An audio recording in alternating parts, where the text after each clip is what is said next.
ऐसा लगता है कि सारी सियासत स्कैंडलों पर आ गई है। पीटीआई की हुकूमत पर जो फॉरेन फंडिंग के हवाले से जिसे मनी लॉन्ड्रिंग का नाम दिया जा रहा था कि 1 अरब 34 करोड़ गालिबन 74 करोड़ का कहा था, और लेकिन 33 करोड़ उनका हिसाब किताब नहीं मिल रहा। फिर हाल ही में ये कहा जा रहा है कि नथिया गली में उन्होंने अपने एक दोस्त को जो है वो लग्जरी जो है लग्जरी होटल के लिए जगह दी है। उधर आपने देखा कि हमारी मरीम नवाज़ बीबी का भी एक ऑडियो जो है गर्दिश कर रहा है जिसमें कुछ सहाफ़ियों के बारे में वो गुफ्तगू करती नज़र आ रही हैं। फिर साथ ही जनाब हमारे साकिब निसार साहब का भी ऑडियो जो है स्कैंडल अभी तक अदालत में ज़ेरे बहस है। और मैंने कहा ना कि ये सब जो एक के बाद दूसरे स्कैंडल और पूरी सियासत, चाहे बिलावल भुट्टो जरदारी हों, चाहे मरीम नवाज़ हों, फिर हुकूमती तर्जुमान और हमारे फिर इमरान खान साहब ने वजाहत की है कि जनाब ये जो हम पर इल्ज़ाम लगा रहा है इसमें वो कहते हैं कि जनाब असल में जो है अफसोस ये है उन्हें कि जो भत्ताखोरी है नून लीग की और पीपल्स पार्टी की वो सामने नहीं आ जा रही। तो ये मैंने जैसे कहा कि लगता है पूरी स्कैंडलों की सियासत हो रही है। ख़ासतौर पर आज हमारे दोनों मरकज़ी रहनुमा बड़े गिरजे हैं खान साहब की हुकूमत पर, और वाकई उन्हें जो इस वक्त ये जो इलेक्शन कमीशन के हवाले से फॉरेन फंडिंग के हवाले से हथियार मिला है इसे तो खूब इस्तेमाल कर रहे हैं हमारे दोनों मरकज़ी रहनुमा मरीम नवाज़ बीबी भी और बिलावल भुट्टो जरदारी भी। ईसीपी की जो रिपोर्ट आई है उसमें जिस किस्म की होश उड़ा देने वाले हकायक शामिल हैं, उन हकायक ने जो इमरान खान के चेहरे पर जो एक बचा खुचा शायद निकाब था वो भी खींच दिया है, और उसमें इमरान खान का जो चेहरा है वो बिल्कुल पूरे पाकिस्तान को बल्कि पूरी दुनिया को वाज़े नजर आ रहा है। किसी सियासी जमात के खिलाफ, किसी सियासी जमात के सरबराह के खिलाफ, किसी लीडर के खिलाफ इस किस्म के इल्जामात तो दूर की बात, मैं तो कहती हूँ इल्जामात की जो नाकाबिले तरदीद जो सबूत सामने आए हैं ये हमने कभी पाकिस्तान की तारीख में ये नहीं देखा। The Central Executive Committee has expressed grave concern that the PTI has been hiding for over 7 years the foreign fundings it receives. The possibility of inimical foreign forces determining Pakistan's national policies through funding a political party to hold dharnas and anti-democratic steps to undermine the constitution of Pakistan, to undermine the electoral process of Pakistan, to undermine the parliament of Pakistan is a very serious accusation. जी हाँ, मैंने कहा ना मुस्लिम league नून और peoples party के हल्के फूले नहीं समा रहे कि बहरहाल जो इलेक्शन कमीशन की जो ऑब्जर्वेशन आई है और उसमें स्टेट बैंक के हवाले से कहा गया है चार्टर्ड अकाउंटेंट के उन्होंने फ़ॉरेन फंडिंग को ज़ाहिर नहीं किया जो उन्हें मिलते नहीं। हमारे साथ माविन ख़ुसूसी वज़ीर आज़म जमशेद चीमा साहब भी होंगे, लेकिन अभी हमें सेनेटर अफवानुल्लाह ने ज्वाइन किया है और secretary election commission Kanwar Dilshad साहब वो हमारे साथ होंगे। गालिबा ज़रा पहले हम क्यों ना कंवर दिलशाद साहब की ऑब्जर्वेशन सुन लें क्योंकि पॉलिटिकल पार्टीज़ तो अपना मौक़िफ़ रखती हैं। सेनेटर हमारे साथ हैं जी सेनेटर, ये तो मुस्लिम लीग नून के हलकों में एक अरसे बाद ख़ासे खुशी की लहर दौड़ गई है और उस पर जोश खरोज भी देखने में आ रहा है कि बहुत स्ट्रॉन्ग इलेक्शन कमीशन ने आपको मवाद दिया है, ऐसा ही है सेनेटर? जी बिस्मिल्लाहिर्रहमानिर्रहीम। बिल्कुल, देखें जो रिपोर्ट है वो तो काफ़ी क्लियर है कि पीटीआई के जो फंडिंग है वो फॉरेन एंटिटीज़ से हुई है, जिसके अंदर कुछ कंपनियां अमेरिका में, कुछ बरतानिया में, बल्कि पूरी दुनिया में ही है, तकरीबन हर जगह, ऑस्ट्रेलिया में भी है। तो और ये पाकिस्तान के कानून जो है इस बात की इजाज़त नहीं देता कि आप बाहर से पैसा किसी भी कंपनी से लें, चाहे वो उसका कोई भी ओनर हो। फिर खाली ये नहीं हुआ, इसके अलावा इन्होंने कंसील किए फंड्स, कंसील किए अकाउंट्स, इन्होंने फेक जो है वो डॉक्यूमेंटेशन जमा कराई है, इन्होंने अपने जो चाय वाला, ऑफिस वाला, सफाई वाला, उसके अकाउंटों में पैसे मंगवा के और फिर वो कैश करवाए और फिर उस कैश से जो है वो पता नहीं इन्होंने क्या क्या गलत काम किए। तो वो ज़ाहिर है, और फिर देखें ये हमारे सामने कुछ चीज़ें तो आ गई है ना, वो ये है कि बाहर के लोग इनको फंड करते रहे ताकि ये उनका एजेंडा पाकिस्तान में आके पूरा करें। ये बात तो अब साबित हो गई है कि इन्होंने बाहर से पैसे लिए लोगों से। इवन रिपोर्ट लेकिन आपके अभी तो कतरी खत और कतरी के पैसों से जो है वो जो फ्लैटों का केस अब तक चल रहा है, जो लंदन के फ्लैट्स हैं, वो तो देखिए वो तो किसी की प्रॉपर्टी के है ना, कहते हैं वो तो अच्छा। अभी तो मामला जो है पॉलिटिकल पार्टी की फंडिंग का हो रहा है। पाकिस्तान का कानून पॉलिटिकल पार्टी की फंडिंग अलाउ नहीं करता, और उस कानून के मुताबिक इन्होंने उस कानून की धज्जियां उड़ाई है। इन्होंने बाहर से पैसा पकड़ा है और फिर इन्होंने जो है उस पैसे को इस्तेमाल किया, धरने किए, डेमोक्रेटिक गवर्नमेंट को अंडरमाइन किया, अनडेमोक्रेटिक फोर्सेस को सपोर्ट किया। ये हमारे सामने सब कुछ आ चुका है। ठीक है सेनेटर, आप साथ रहिएगा। आपका जी चीमा साहब, बड़ा मैंने कहा ना कि मुस्लिम लीग नून और पीपल्स पार्टी खासी फूले नहीं समा रही, और ये भी एक है कि मैं एक मालूम कर रहा था कि बहरहाल गलती आपके जो अकाउंट देख रहे थे उनके चार्टर अकाउंटेंट की है कि उन्होंने दस्तखत किए। स्टेट बैंक की तरफ से कुछ सामने आया, इसमें वो ये नहीं कह रहे हैं कि बराह रास्त प्राइम मिनिस्टर जिम्मेदार हैं, लेकिन बहरहाल पूरी पार्टी के खिलाफ एक बयानिया बन गया है कि फॉरेन फंडिंग उन्होंने जो ली उसको जाहिर नहीं किया। चीमा साहब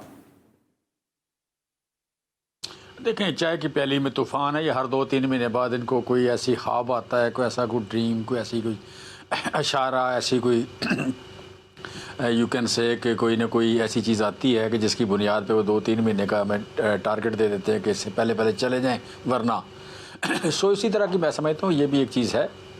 चाय की प्याली में तूफान से ज़्यादा कुछ नहीं। ये तो इलेक्शन कमीशन की ऑब्जर्वेशन है ना चीमा साहब। इलेक्शन कमीशन की रिपोर्ट जो है वो लीक हुई है या ये सामने आई है। देखिए, इलेक्शन कमीशन की रिपोर्ट पे हमने उसकी वजाहत देनी है। हम वजाहत देंगे। हम वो कह रहे हैं कि हमारे 31 करोड़ की ऐसी एंट्रियां हैं जो हमने ज़ाहिर नहीं की। हम कह रहे हैं वो डबल एंट्री है, वो ज़ाहिर है। अब इसी तरह है जैसे आप कह लें कि ये आपका यू कैन से कि ये यू कैन से ये जो पब्लिक अकाउंट्स कमेटी है या आपका ऑडिटर जनरल ऑफ पाकिस्तान, उनकी रिपोर्ट कभी देखें तो 500-700 बिलियन से शुरू होती है और अल्टीमेटली पता लगता है कि मतलब वो चीज़ें रिजॉल्व हो गई हैं। सो ये ऑब्जर्वेशंस हैं। उन ऑब्जर्वेशन को क्लियर करना हमारी ज़िम्मेदारी है, उनकी वजाहत करना हमारी ज़िम्मेदारी है। ये एक अच्छा काम है जो शुरू हुआ है यहाँ पे। लिहाजा ट्रांसपेरेंसी आनी चाहिए, पॉलिटिकल पार्टीज़ में आनी चाहिए, इसमें फ़ंड रेजिंग में आनी चाहिए, इसमें पैसे कहाँ से आते हैं, लगते कहाँ पे हैं, बाद में खुदा न खास्ता कहीं किसी को इसके बदले में कुछ दिया तो नहीं जाता। ये सारी चीज़ें वाज़ेह होनी चाहिए। ये मुस्लिम लीग की भी होनी चाहिए, पीपल्स पार्टी की भी होनी चाहिए, हमारी भी होनी चाहिए, बाकी पार्टियों की भी। ये एक अच्छा ट्रेंड है मैं समझता हूँ। हम इसकी वजाहत करेंगे, हमें कोई इशू नहीं है इसमें। बाकी ये तो जिसे कहते हैं ना कि मीडिया कंजम्पशन के लिए या एक ख़बर जो 2-4 दिन के लिए कि मरियम बीबी की नई वीडियो पकड़ी गई है जिसमें वो यू कैन से कि मीडिया की आज़ादी के ख़िलाफ़ बात कर रही हैं, मीडिया को ब्राइब करने की बात कर रही हैं, मीडिया को पे जो क्वेश्चन है, मीडिया की जो बोलने की आज़ादी है उसको कर्ब कैसे करती हैं, और मीडिया के 2 बड़े ग्रुप्स की जिक्र कर रही हैं और जितने फ्रैंक अंदाज में बात कर रही है। इसमें यह भी लगता है कि मीर शकील रहमान साहब पे और क्या नाम है मियाँ आमिर साहब पे उनका काफ़ी इन्फ्लुएंस है। वो जो कुछ ये कहती हैं वो मानते भी हैं। तो ये नई वीडियोज़ को मैं समझता हूँ उसको अंडरमाइन करने के लिए इस वक्त ज़्यादा मतलब ह्यू एंड क्राई कर रहे हैं, ये ज़्यादा शोर कर रहे हैं, ज़्यादा लाउड हो रहे हैं। अदरवाइज इसमें ऐसी कोई चीज़ ही नहीं है, उसको क्लियर करना हमारी जिम्मेदारी, हम करेंगे। इसमें हमें कोई सेंटर ये भी तो है ना कि अभी तो पीपल्स पार्टी की आई है। कल आप लोगों से भी तो पूछा जाएगा ना नून लीग से और पीपल्स पार्टी से कि ये जो आप करोड़ों रुपए इलेक्शन में खर्च करते हैं, जो माशाल्लाह जायदादें, हवेलियाँ, गाड़ियाँ और जो पूरा जो तो धूमधाम से जो इलेक्शन करते हैं, इसके फंड कहाँ से आते हैं? आप कह देंगे कि जी हमारे पास चले वो जो लंदन या कतरी या और सब कुछ, लेकिन अभी सिर्फ नून लीग पीपल्स पार्टी पीटीआई की आई है तो आपने इतना शोर मचा दिया। आपकी जब आनी है फिर आप क्या कहेंगे? मुझसे पूछ रहे हैं आप? जी देखिए, हमारा जो है वो तो पिछले कोई 4-5 साल से चल ही रहा है ना मामला। हमें तो 10,000 दिरहम ना लेने के ऊपर वजीर आजम को घर भेज दिया गया। तो इधर तो 31 करोड़ रुपए की करप्शन जो है वो तो प्रूव हो गई है। और जो वजीर आजम को जो है पीटीआई ने घर थोड़ी भेजा, वजीर आजम को सुप्रीम कोर्ट ने घर भेजा। वो तो प्रेसिडेंट तो सेट कर दिया ना। हम कौन सा कह रहे हैं कि वजीर आजम घर भेजे, हम तो ये कह रहे हैं कि इलेक्शन कमीशन घर भेजे इन्हें। मैं तो बुनियादी तौर पर बात ये कर रहा हूँ कि प्रेसिडेंट अब आ गया है इस बात का कि इतनी मामूली सी गलती के ऊपर अगर वजीर आजम घर जा सकता है। 31 करोड़ तो बहुत ज्यादा होते हैं और डबल एंट्रियां कहीं पे हुई भी नहीं है। मैंने वो पूरा डॉक्यूमेंट देखा है $2.1 मिलियन जो है वो वुटन क्रिकेट लिमिटेड ने भेजे हैं इनको। वो उसकी कोई डबल एंट्री नहीं है, सिंगल एंट्री ही है। मल्टीपल एंट्रीज है, डबल एंट्रियां कहीं पे भी नहीं। डबल एंट्री होती है सेम एंट्रियां दो हो जाए, इस तरह थोड़ी होता है कि कोई 31 करोड़ रुपए का जवाब ही नहीं है। और ये जो है सिर्फ 2008 से 2013 के अकाउंट हैं। उसके बाद जो भी वारदात डाली गई है वो अलग है कहानी है। और ये भी मैं आपको बात बता दूं कि पाकिस्तान का कानून इस बात की इजाजत नहीं देता कि आप फॉरेन कंपनियों से पैसा पकड़े। ये काम करना इल्लीगल है। ये जो है इसके बाद तो ज़रा आपने जिन कंपनियों, उसके बाद आप उन्हें कॉन्ट्रैक्ट दे देते हैं अपना नथिया गली में होटल बनाने के लिए, किसी का बाकी होगा और आपने काम जो है वो इसी तरह का किया होगा। और भी लोगों से, फिर कुछ ऐसे लोग हैं जो इंडियन, जिनके नाम इंडियन है, उनसे भी आप लोगों ने फंडिंग ली हुई है। अब ये कोई बात तो नहीं है ना कि आप इस तरह, तो फिर कोई भी बाहर जाए वो 2-4-5 अरब रुपए इकट्ठे करे, पाकिस्तान में आके क्या कहते हैं उनका एजेंडा फॉलो करे बाहर वालों का, और उसके बाद जो है सारे पाकिस्तान को गालियां दें और आगे हम बड़े साहब चीमा साहब से पूछते हैं। चीमा साहब, देखिए ये बेसिकली यू कैन से कि जो है ना पहले मुस्लिम लीग नून ने, पीपल्स पार्टी ने एक कोशिश की कि साबित करें वज़ीर-ए-आज़म जो हैं उनकी इकनॉमिक परफॉर्मेंस नहीं है और मुल्क बैठ रहा है और ये हो रहा है वो हो रहा है। तो उसमें इकनॉमिक्स में या इकानमी में एक चीज़ बड़ी खुशकिस्मती की होती है कि वो फिगर बोलते हैं, उसमें फिगर्स होते हैं, उसमें स्वीपिंग स्टेटमेंट और ये वो जो कुछ भी आप कहेंगे उसका मतलब कोई नहीं होता। मतलब अब सादा सी 2-3 बातें छोटी छोटी कि अगर हम इस साल 1300 रुपये टैक्स ज़्यादा हो रहा है, तो अगर कोई अहमक ही कहेगा ना कि ये 1300 रुपये टैक्स ज़्यादा हो रहा है, तो लोगों की आमदनी अगर कम हो रही है तो फिर 1300 रुपये टैक्स कैसे ज़्यादा हो रहा है 25%। अगर 36% इस साल एक्सपोर्ट बढ़ रही है तो फिर इकानमी ख़राब कैसे हो गई, ये बड़ी देखने वाली बात है। इसी तरह GDP ग्रोथ अगर इकानमी मतलब कोरोना के दरमियान ही 5% बढ़ रही है, आपकी LSM बढ़ रही है, बाकी चीज़ें बढ़ रही हैं, तो ये इशू था इनके लिए। ज़राअत बढ़ रही बड़ी तेज़ी से, तो ये इशू था इनके लिए। सो वो आप बयानिया इस्टेब्लिश नहीं कर सके।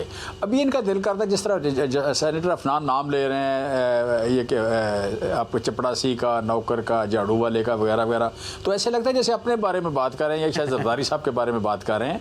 ये जो यू कैन से कि वो 18 नौकर थे, 14 नौकर थे मियाँ शहबाज शरीफ के, जिसमें 16.3 अरब की करप्शन आई है, जिनकी 8,000 से 18,000 तक तनख्वाह थी। उसमें मकसूद के अकाउंट में तकरीबन 4.25 अरब रुपया था, बाकी 55 करोड़ से कम किसी के भी नहीं था। बड़े ख़ानदानों के नौकरों का भी स्टेटस होता है, किसी के अकाउंट में 55 करोड़ रुपए से कम नहीं है, सारों के बड़े अरबों रुपए थे। तो मुझे ऐसा लगता है जैसे अफनान के बारे में बात कर रहे हैं। भाई हमारे यहाँ ये रिवाज नहीं है, हम ये काम नहीं करते। हम तो गरीब लोग हैं, सादा से लोग हैं, चंदा मांगने वाले लोग हैं। हम ना किसी से छीनते हैं, ना किसी को ठेका देते हैं, ना किसी की टांग के साथ बांधते हैं। गरीब भी नहीं है, ज़्यादा ही आप इनके सारी से काम ले रहे हैं, कुछ ऐसा भी नहीं है। हम तो मिडिल क्लास के लोग हैं, हम मिडिल क्लास वाली बातें करते हैं, हम तो मिडिल क्लास वाली बातें करते हैं, चंदा मांगने वाले लोग हैं। लिहाजा हमें यू कैन से कि इसमें जो डबल एंट्री वाली बात आप कर रहे हैं, मैं कह रहा हूँ देखें दो अकाउंट है। 16 करोड़ रुपया, 15 करोड़ रुपया ऐसा है जो मरकज़ के अकाउंट में आया और वहाँ से शिफ्ट हुआ सूबों को। वो सूबों में भी एंट्री शो हो रही है, उधर भी शो हो रही है। और दूसरे जो 16 करोड़ रुपया है वो सब्सिडी अकाउंट में आया और मेन अकाउंट में शामिल हुआ। ये 31 करोड़ रुपया है। हमारी इसकी वजाहत ये है। अब इसको कन्फर्म कराना हमारी ज़िम्मेदारी है, और उनकी ज़िम्मेदारी है कि बजाय ये कि पहले मीडिया को दें, पहले हम इसकी वजाहत करें, वो उसके बाद चला जाए। दूसरी बात बड़ी सादा सी हम बात करते हैं कि जी इसी तरह हमने दिया 40,000 अकाउंट का, हमने 40,000 अकाउंट का हिसाब दे दिया। आप भी कुछ 4,000 का दे दें। मतलब आपने अगर टिकटों के पैसे लेके अपने अकाउंट में डाल के उसके बाद मेफेयर में चले जाते हैं, उसके बाद अगर चले जाते हैं क्या नाम है लंदन पैसे चले जाते हैं, तो इस तरह की चीज़ें अगर निकलें तो वो आपके लिए हर कोई हैरानगी वाली बात नहीं है, आपको परेशानी नहीं होती। हमें तो छोटी सी बात है बड़ी परेशानी हो जाती है। सो आप मुझे और अपने आप को इकट्ठा ना रखें। मतलब इमरान खान और चीज़ है, नवाज शरीफ और चीज़ है। इमरान खान तो गरीब आदमी है भाई, वो तो सादा आदमी है, वो तो सेल्फलेस है। सारी से काम ले रहे हैं, कितनी भी गरीब आदमी नहीं माशाल्लाह। खैर ये ठीक है कि सारी वाली बात ही नहीं है, हम हैं मतलब ऐसा नहीं है। ये सारे बात नहीं है, यानी आप लोगों ने सारे आप शरीफ हो गए, सारे गोदा डाल दिया आपने नून लीग पे। लेकिन ये सॉरी टू से सेनेटर, आप जो कह रहे हैं मतलब ये कि पीपल्स पार्टी और नून लीग की जो गवर्नमेंट की जो तारीख रही है, और जो यानी कोई ढेरों ढार जो है किस्म के केसेस चल रहे हैं, और खुद आप कहते हैं जनाब प्राइम मिनिस्टर को ही आपको इसी बुनियाद पर निकाला गया था आपके। तो देखिए बात यह है कि हम पे तो पिछले 4-5 साल से बहुत ज़्यादा केसेस झूठे बनाए गए, लेकिन कोई तो आप पर केस अगर बने, आप पे केस बने तो झूठे, इमरान खान के ऊपर सच्चे, ये कैसे होगा? देखिए हमारा तो जज अरशद मलिक ने खुद बोल दिया ना, ये कहते हैं कि मुझसे क्या फैसला लिया गया था, वरना तो वो जज ना बोलता, अगर केस सच्चा होता तो जज कहता बस ठीक है, कहते हैं वो फैसला दे देता। इन्होंने अपनी इनको हुकूमत में लाने के लिए हमारे खिलाफ झूठे केसेस बनाए गए, और ये बात जो है वो मैं नहीं, एक नहीं, दो नहीं, 3 जजेस कह चुके। फिर जो इन्होंने बात की, क्या कहते हैं कि जी हम तो ये बड़े मिडिल क्लास के और आजिज और इंतसारी है। बात ये है कि पीटीआई की का जो अपना बोर्ड है, उन्होंने अप्रूव किया है कि ऑफिस वाले, चाय वाले और माली के अकाउंट में पीटीआई के जो है वो पैसे आएंगे। ये मैं नहीं कह रहा, इनके अकाउंट जो डॉक्यूमेंट है लेकिन आपकी मरियम बीबी तो टोकरे भिजवाती है, मैंने कहा कि बास्केटें जो है फलों के भिजवाती हैं, पता नहीं किसको। 200 नहीं, वो ये तो करोड़ों रुपए माली के अकाउंट में आ गए, करोड़ों रुपए जो है वो टी बॉय के अकाउंट में आ गए, करोड़ों रुपए जो सफाई करता है ऑफिस में उसके ये वो वारदातियां हैं कि पहले पूरी वारदात डालो, पहले अपनी ऑफशोर कंपनियां बनाओ, पहले खुद दबा के करप्शन करो, और उसके बाद साथ ही जब पकड़े जाओ तो अपनी ईमानदारी, झूठी ईमानदारी गाने सुना। मेरी गुजारिश सुन ले, एक मिनट मेरी गुजारिश सुन ले। 12 लाख रुपए में इमरान खान ने अपना घर रेगुलराइज कराया है, 100 रुपए मरला दे के, 600 कनाल के वो घर में रहता है, ये कह रहे हैं मिडिल क्लास का है। हर माफिया, शुगर माफिया, आटा mafia, pharmaceutical mafia, ring road mafia, land mafia, drug mafia, मतलब कौन सा माफिया इनके साथ नहीं है? सारे के सारे माफिया इनके साथ हैं। चले यहाँ तक करते हैं। लेकिन एक बात है कि अगर क्या वजह है, आखिर में मैं जस्ट कंक्लूडिंग कवर करूँ आपको चीमा साहब के, क्या पीटीआई इस सिलसिले में, क्योंकि मैंने कहा ना कि उनके वकील कहते रहे रिपोर्ट शाये नहीं की जाए, इलेक्शन कमीशन ने शाये की, स्टेट बैंक का हवाला दिया, चार्टर अकाउंटेंट का हवाला दिया, इस सिलसिले में यानी बहुत सारे सवालात के जवाब देने हैं जो तसल्ली बख्श नहीं होता अब तक। चीमा साहब नहीं, हाँ जवाब देना हमारा फ़र्ज़ है जी। हम ये नहीं कहेंगे जाहिलों की तरह कि जी मेरे असासे मेरी आमदन से ज़्यादा है तो तुम्हें क्या भाई। हम असासे अगर आमदन से ज़्यादा है तो इससे बड़ा सीरियस केस कोई नहीं हो सकता। सबसे बड़ी बात यह है, सो इस मुल्क में किसी भी बंदे के, वो बड़ा हो या छोटा हो, उसकी आमदन से ज़्यादा असासे हों तो उसको कोई हक नहीं है गवर्नेंस का। हम इसका जवाब देंगे, हमें इस पर कोई शक नहीं है। हमारा सवाल ये है, हमारा पॉइंट ऑफ व्यू ये है, दो बातें हमारी प्रे दो हैं। एक ये कि जब तक हम वजाहत ना कर लें उसकी, हमसे वजाहत लेने के बाद बात करें, आप रिपोर्ट बाहर भेजें, एक बात। और दूसरी बात ये कि तीनों को इकट्ठा कर दें, ज़्यादा अच्छा होगा, बजाय ये कि आप सिर्फ एक रिपोर्ट दे दें। हमारा 40,000 अकाउंट का हम आपको हिसाब दे दें, बाकी से 4,000 भी ना मांगें या उसे डिले करें, ये नहीं होगा, ये नहीं होने देंगे हम। सो इस पर हमें एतराज़ होगा, फिर हम कहेंगे कि चीमा साहब ये तो अभी पिंडोरा बग जिसे कहते हैं, बहरहाल एक खुला हुआ है, और मैंने कहा ना कि सारी सियासत स्कैंडलों पर आ गई है। शुक्रिया चीमा साहब और सेनेटर अफगानुल्लाह। और ज़रा मैंने सोचा कि पॉलिटिकल पार्टीज़ के मौक़िफ़ से हटकर ज़रा इलेक्शन कमीशन के साबिक़ सेक्रेटरी से पूछेंगे कि ये जो फॉरेन फंडिंग के हवाले से जो पीटीआई पर इल्ज़ाम लगा है तो कितना संगीन है, और क्या इस बुनियाद पर पार्टी पर एक हल्का कहता है कि पाबंदी लग सकती है। इस पर गुफ्तगू करेंगे एक ब्रेक के बाद, हमारे साथ रहिएगा।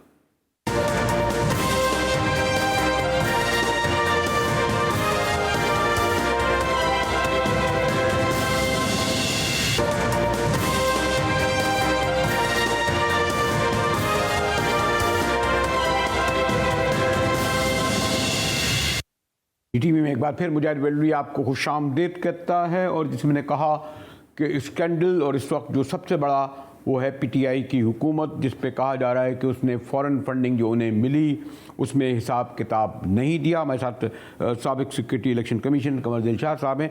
कंवर साहब, ये जो अभी तक जो इलेक्शन कमीशन की रिपोर्ट आई है और उसमें जो स्टेट बैंक का हवाला दिया है, फिर जो ऑडिटर जनरल का हवाला दिया है, लेकिन रिपोर्ट आई है, इससे ये क्या साबित हो गया कि ये वाकई काबिल गर्दनदर्दी हैं और इनको इस बुनियाद पर गैर कानूनी भी करार दिया जाए? अभी अहमद बिलाल महबूब साहब कह रहे थे जो पिलडेट के। कंवर साहब, इसमें सबसे बड़ी अहम बात यह है मुजाहिद रेलवी साहब, बात यह है कि ये तो हकायक सामने आ गए हैं। ये स्टेट बैंक ऑफ पाकिस्तान के रिमार्क्स हैं। जो हमारी जो स्पेशल कमेटी थी, स्क्रूटनी कमेटी इलेक्शन कमीशन की, उन्होंने जो रिपोर्ट पेश की है, उन्होंने स्टेट बैंक का हवाला दिया है कि स्टेट बैंक ने ये कहा कि 31 करोड़ से ज्यादा रकम जो है वो उन्होंने अपने अहसासों में ज़ाहिर नहीं किया, पोशीदा किया। उनके जो चार्टर्ड अकाउंटेंट हैं उसने उसका जिक्र नहीं किया। इसके साथ उन्होंने ये कहा है कि 256 कंपनियां ऐसी हैं जिन तक स्टेट बैंक ऑफ पाकिस्तान को वहां तक रसाई की इजाजत नहीं दी गई, तो ये भी हकायक छुपाने के ज़िम्मे में आते हैं। तीसरा, उन्होंने ये कहा है अपनी रिपोर्ट के अंदर कि तकरीबन कोई 20 से 30 लाख डॉलर है ऐसे जो मुख्तलिफ कंपनियों के जरिए और जो फॉरनर जो है, पाकिस्तानी नहीं, फॉरनर जो हैं उनके जरिए वो फॉरेन फंडिंग हुई है, तो वो आती है ममनुआ फॉरेन फंडिंग के ज़िम्मे में। ये 3-4 बड़ी अहम मामलात हैं जो कि पीटीआई के खिलाफ जाने के बयानात हैं। वो इसलिए कि अभी इलेक्शन कमीशन ऑफ पाकिस्तान की समाअत शुरू हो रही है और वो 18 जनवरी से बाकायदा हमारी इतला के मुताबिक डे टू डे हर रोज की हियरिंग शुरू हो जाएगी। अब दुआ करना या किसी तरीके से लहतो लाल करके ना आना, उससे इलेक्शन कमीशन ने कहा कि हमारी सेहत पर कोई असर नहीं पड़ेगा, हम अपनी कंटिन्यू जारी रखेंगे। तो ये अगर ये सारे मामले, अब इलेक्शन कमीशन पर बड़ी भारी जिम्मेदारी याद होगी। पहली भारी जिम्मेदारी ये याद होगी कि जो फॉरेन फंडिंग साबित हो गया वो 20 से 30 लाख डॉलर हैं, वो नाम भी आ गए हैं, कंपनियों के नाम भी आ गए हैं, तो वो इलेक्शन कमीशन पाकिस्तान को बड़े आसान तरीके से बाकी सरकार जब्त कर लेगा सेक्शन 204 के तहत। ये तो इख्तियार उनके पास है।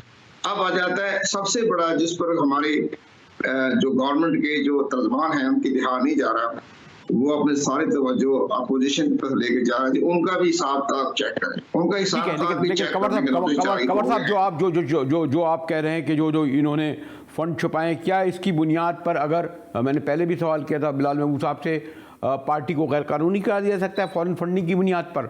और पार्टी की हुकूमत है तो फिर पार्टी की हुकूमत कैसे रहेगी कमर साहब? पार्टी तो बरकरार रहेगी, पार्टी को कदम करार करने के इख्तियार इलेक्शन कमीशन को नहीं है, और उसके लिए जो पावर दी गई है इलेक्शन कमीशन पाकिस्तान को, वो दी गई है सेक्शन 215।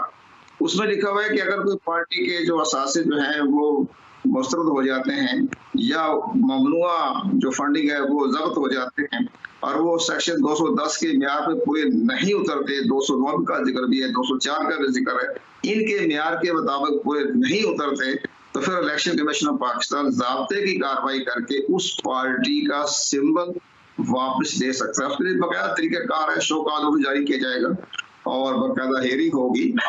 तो ये सब एक तरीका बन गया ना, ये हमारी तहरीक इंसाफ हो, कोई जवाब नहीं हो। अब बेशक अब जो इंक्वायरी कर रहे हैं पॉलिटिकल पार्टीज हो या इसके साथ साथ मुस्लिम नवाज भी हो, अगर वो भी इस मरहले से गुजरना पड़ेगा तो उन्हें भी इसी मरहले से गुजरना पड़ेगा अगर उन्होंने हक़ाइक़ छुपाए हैं या कंफ्लिक्ट की है।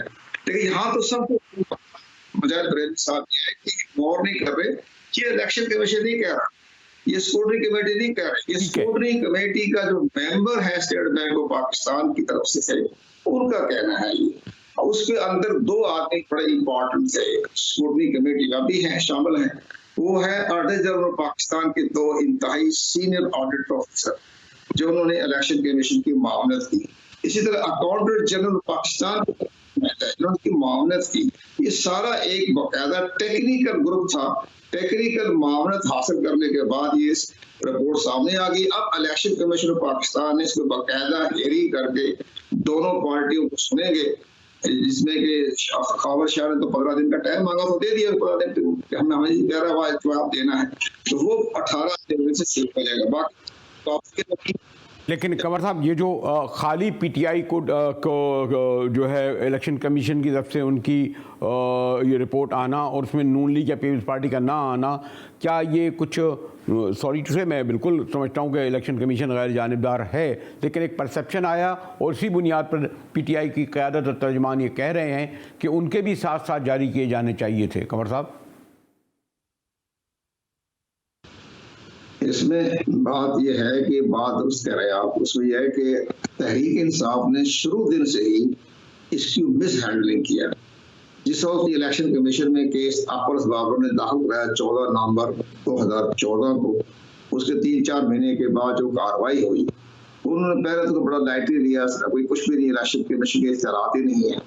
उन्होंने उसको चैलेंज किया इलेक्शन कमीशन को, ये आपके इख्तियारात ही नहीं।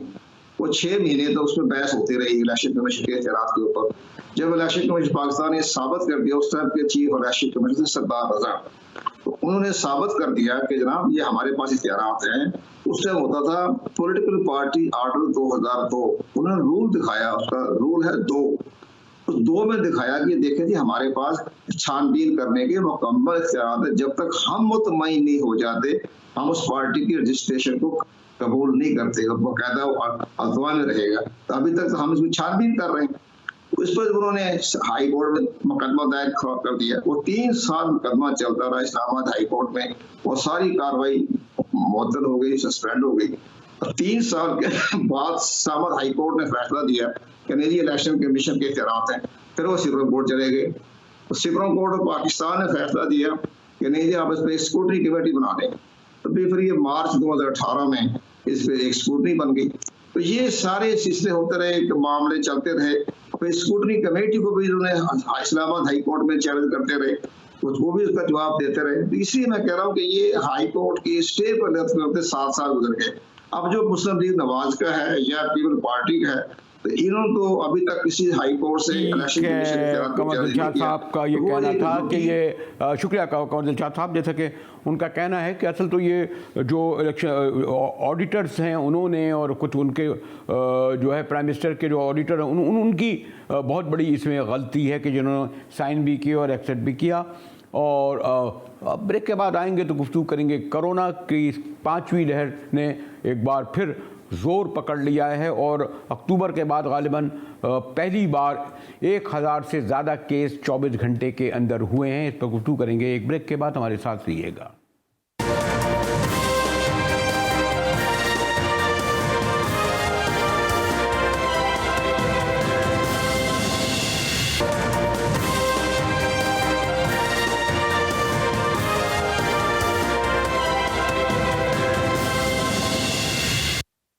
GTV में मुजाहिद एक बार फिर आपको खुशामदीद करता है। और कहते तो यही है कि कोरोना की ये 5वीं लहर है, लेकिन बहरहाल अगर दूसरी दुनिया से कंपेयर किया जाए तो जो इंतकाल हुआ जिनका या इससे मुतासिर हुए कोई 28,000, लेकिन जो 5वीं लहर आई है उसने एक बार फिर अमेरिका और फिर फ्रांस और बरतानिया हत्ता कि चाइना तक में भी जो है वो 2 शहरों में लॉकडाउन किया जा चुका है। पाकिस्तान में भी सूरत हाल तशवीशनाक है। दोनों नुमाइंदा गवर्नमेंट के कह रहे थे, असद उमर साहब और फैसल जावेद साहब के कमोवेश 1.8% और आज के दिन सिर्फ 24 घंटे में कोई 1000 केसेस और इसी तरह कराची में ख़ासतौर पर 9%। लेकिन सवाल ये है कि सब कुछ हो तो रहा है। मैं जावेद चौधरी साहब मेरे साथ हैं जो एविएशन को कवर करते हैं कि ना शहरों में उस तरीके से मास्क या लॉकडाउन, और ख़ास तौर पर ये अमेरिका और फ्रांस और बरतानिया बल्कि सारे यूरोपियन ममालिक से फ़्लाइटें आ रही हैं, फ़्लाइटें जा रही हैं, वहाँ इतनी शिद्दत है। तो चौधरी साहब ये जो नरमी बरती गई थी कोरोना जब कम हुआ था, तो इस सूरत हाल में क्या कोई स्टेप लेने जा रही है गवर्नमेंट या करेगी?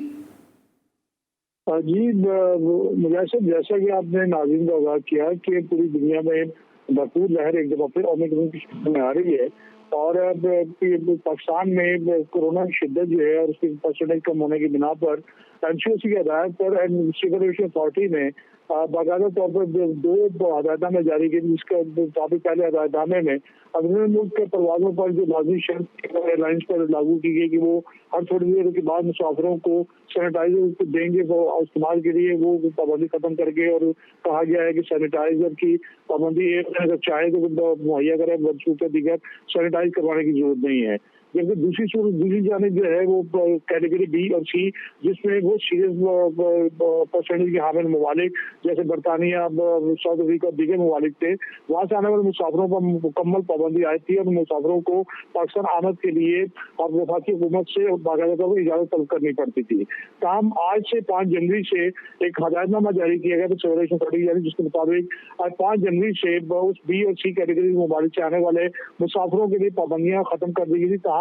उनके लिए पाकिस्तान पहुंचने पर जब 48 घंटे का कोरोना PCR टेस्ट लाजमी करार दिए गए। उसके साथ साथ ओमिक्रॉन के पेश नजर यूरोपीय मुल्कों से पाकिस्तान पहुंचने मुसाफिरों के रैपिड एंटीजन टेस्ट लाजमी करार दिए गए हैं। नहीं, लेकिन मैं जो अभी जब मेरे गुफ्तगू हो रही थी तो कह रहे हैं इस वक्त सबसे ज़्यादा पाकिस्तान है आसान, यानी बाहर तो बाकी बड़ी पाबंदी हो रही है, लेकिन पाकिस्तान आने वाला सीधा चला आ रहा है, चाहे वो जापान से आ रहा हो, बरतानिया से आ रहा हो, अमेरिका से आ रहा हो, कनाडा से आ रहा हो। वो तो कह रहे हैं जी कराची तो जन्नत है एयरपोर्ट। जी मुजाहिद साहब बिल्कुल सही बजा फरमा रहे हैं कि ओमिक्रॉन की कुछ शदीद लहर उसके पेश नज़र हमें मजीद इकदाम करने चाहिए थे, लेकिन सिविल एविएशन अथॉरिटी की जानिब से जारी हिदायत के मुताबिक उन कैटेगरी उनके ममालिक जो कैटेगरी बी और सी में शामिल थे, जहाँ से आने वाली पाबंदी थी कोरोना के शदीद फैलाव के पेश नज़र, उनको भी जो है उन्होंने रिलीफ दे दिया। वहाँ से आने वाले रैपिड एंटीजन टेस्ट जो है ना वो लाजमी होंगे और 48 घंटे पहले उनको कोरोना टेस्ट जो कराना होगा।